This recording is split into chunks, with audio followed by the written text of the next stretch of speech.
Hey houseplant friends, welcome back to my channel. It's me, your planty mommy, and today I'm going to tell you about my houseplant wish list. These are some plants that are pretty uncommon, pretty hard to find, or they're just expensive, so that's why they're on the wish list. I have been slowly curating this wish list over the past couple of months. I've been really careful with having a wish list because I feel like when you have a wish list, it kind of makes you more eager to seek it out, and I'm not looking to spend money, only trade for any of these plants. Please don't forget to hit like and subscribe. Join the YouTube channel memberships. It's only $5 a month. It helps support me like hardcore. Thank you so much to Liquid Earth for sponsoring this video. Liquid Earth is the fertilizer that I use for all of my plants. It has 18 key ingredients, and if you would like to try it out, you can use code plantme_25 for 25% off your entire total. That's a lot of money off. If you want to check that out, I highly recommend it. It will be linked in the description.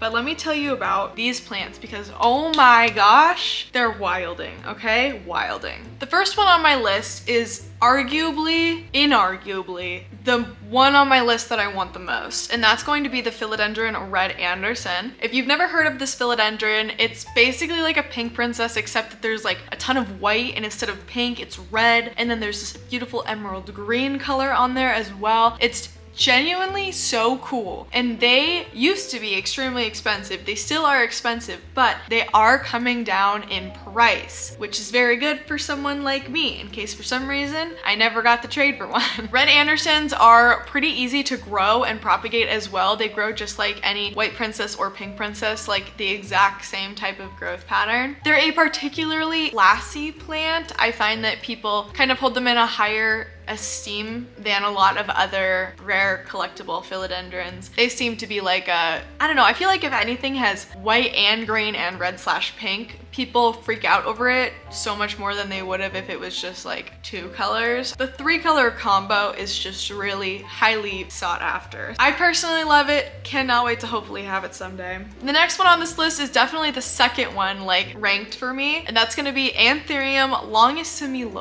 which is definitely a mouthful. It is a smooth antherium that looks like a philodendron, and it has a risen sinus and also like leaf spine. I don't know what the center vein of a leaf is called, but that's what it is. It's literally like protruding from the leaf, and the leaf is smooth. It looks kind of almost unsettling the first time that you see it, and you're like, oh, this is a cool philodendron, and then you're like, wait, this is an antherium, and then you're like, why does it look like this? The first one I ever saw was when I was at a chlorophyll corner in Arizona, and I was like, oh my god, I didn't even know something like that could exist. And of course it ended up being a ridiculously expensive plant because I don't ever look at a plant and love it that looks like that and it's not super hard to get. Number one example, Ilsmania. It was my first wishlist plant ever. I had no idea anything about it. Of course it ended up being a ridiculously hard plant to get that someone decided to bless me with. The Antherium Longus, if you don't import it for yourself, will cost you anywhere from $650 to over $1,000 depending on how big it is, how mature it is, and also who is selling it to you. Some people also call it the Spiritus Sancti of Antherium. However, I'm really wary of people calling things that because that's just something that's just gonna like hype up price, and it's the Antherium Longus of Antherium because it's an Antherium, and the Spiritus Sancti is a philodendron, so I don't know. The next on my list I am so obsessed with, and that's actually gonna be the Variegated Myersaurea. So I do have a Variegated Mykans. I have Mykans Halo, which is an externally variegated Mykans, but the Aurea is where the Mykans actually maintains its shape, and then it has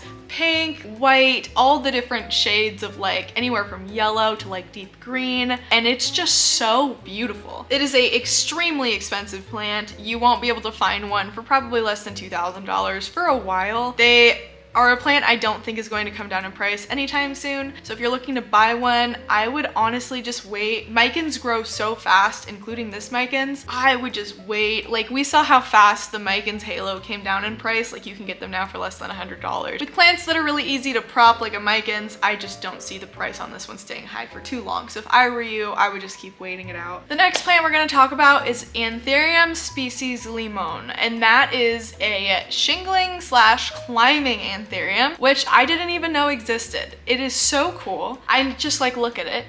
I don't know, it just intrigues me. I love climbers and shinglers, so the fact that there's something that's pretty similar to one of those, but it's an Antherium, just that combination intrigues me. I also love the way that it looks. I love how shiny it is, how it's more of like almost like a lemon lime green instead of a darker green. And I just love the texture on it. I feel like I have the perfect environment for it because I grow everything in cabinets. So it should be relatively easy for me in general to be able to grow it successfully. That was another thing. I know I didn't really mention at the beginning of this video, but all of these plants that are on this list are plants that I feel I could grow successfully based on other plants that I have in my collection already. This next one is Syngonium Red Spot Tricolor. Now, I have technically had this on my wish list for a long time. However, I never had good luck with Syngonium. Lately, I have started collecting quite a few variety of Syngonium, and they're all doing really well in my care. I have technically three different Syngonium milk confettis. I have Syngonium Mojito, I have multiple Albopodophyllum, Syngonium Panda. So I feel like it's time. I am ready to take on the Red Spot Tricolor. The only thing is that the Red Spot Tricolor is like so expensive. It's so expensive. So I would need to obviously trade for one or just wait until it comes down in price so I could buy it. But it's just so beautiful. I think it's such a unique, interesting pattern. I think I'm more interested when plants have red on them as opposed to pink. I love pink, but when plant has red on it, like a strawberry shake or Red Anderson or this plant, there's just something different about it. The next plant on this list is actually a brand new plant that, to most people's knowledge, has not existed before, and that is going to be the Variegated Spiritus Sancti. Yes, you heard me say that correctly. For years, people have been like, I'd like the Spiritus Sancti if it was variegated. Like, oh, if there was a variegated one. Well, a company called Red Leaf Exotics grew some seeds of the Spiritus Sancti, and they got extremely lucky because they had quite a few that were variegated. He was able to isolate, propagate, and regrow them, and now they are extremely expensive. I think they were selling according to word of mouth, a couple of them sold for like $25,000. Ridiculously expensive, not something that will ever probably happen for me in my lifetime. However, I love the idea of it, is intriguing to me, and also the variegation on it looks a lot like the variegation on the Ilsamanii. It's just like really white and creamy, kind of got a lot of different speckles. It's very interesting to me. So a lot of the plants on this list I have on this list because the idea of them, the combination of their patterns, features, textures, it's like I want to grow that because it's so different. It's just not something that you would ever normally see, and I think that makes me intrigued. The next one on my list is technically any true Pothos variety would be really cool. I want to grow Pothos so bad, and I'm not talking about Epipremnum aureum or Marble Queen or even like the Indo Mint Epipremnum. I'm talking about Pothos, a real true Pothos. There's so many different kinds. I can't name them all. They all have really unique, interesting names, and they're not even that expensive. They're just not something I can ever usually find to trade or buy from people because they're so rare, and not in terms of money. Like they're not expensive. They're just like people just don't have them and don't really collect them. They're kind of almost like a lost genus because people call Epipremnum Pothos, and Epipremnum are not Pothos. Epipremnum are Epipremnum. I have made a video on this if you're curious and you want to watch it. It's called Pothos or Not Pothos. Search Plant Me Ashley, Pothos or Not Pothos, and it will come up. I want to grow a real Pothos variety. My friend Max sent me one, and it was so tiny. Like, they are so tiny, you guys. The plants are so little, especially when you start them out. And it was literally this big, and then I lost it because I was growing it in moss, and then I forgot to move it when I was changing over from my paludarium to my Redsta. So it was really sad. I literally dug through moss for like an hour and a half, and then I texted my friend Max, and I was like, I have some sad news. I'm really sorry. I lost the Pothos you gave me. So Pothos are really cool. I think that they're interesting. They're unique. When they get bigger, they look really cool. So I would definitely like to collect some of those at some point, hopefully soon. It's probably the most attainable one on my list, except for this next plant, which is going to be the Botanicals 8. It is a Botanicals hybrid, and I think it's Jew Hoii hybridized with, I don't know, something else, but it is so cool. It is so cool, and I love Begonia Jew Hoii. I have like multiples of them that I have propagated over the last 2.5 years from the original plant that I got from Botanicals. So to have a Botanicals 8, which looks a lot like it, but it's different. It's like I get to have another variety that looks really similar, but it's completely different in its own way. And on top of that, it's from Botanicals, so I love to support Botanicals. And on top of that, it's a Botanicals hybrid. So it's like bam, bam, bam, bam, all these different things that I care about, all wrapped up in one neat little package. That is my wish list. Pounding through them, we have the Philodendron Red Anderson, the Antherium Longus semilobum, the Myersaurea, the Antherium species limon, the Syngonium red spot tricolor, the Variegated Sancti, the any Pothos variety, and the Botanicals 8. Now, I know that sometimes when you make a wish list, it can get really easy to just buy the things on your wish list because you're like, well, I know that I want them, so I should just buy them. But I really feel like if you have a wish list, the best way to go about preserving your budget, and I have been working on this year really hard. Like, I have made so many videos this year just on how much I spend on plants a month and how I'm working on budgeting for myself. And my number one tip is to keep track of the plants that are on your wish list. And then in the future, write down the plants that are on your wish list again, but try to do it from memory. And what I've been doing is that if I can't remember a plant, or when I look at the name, if it doesn't pop up an image in my head, I take it off the wish list, because if it's not enough for me to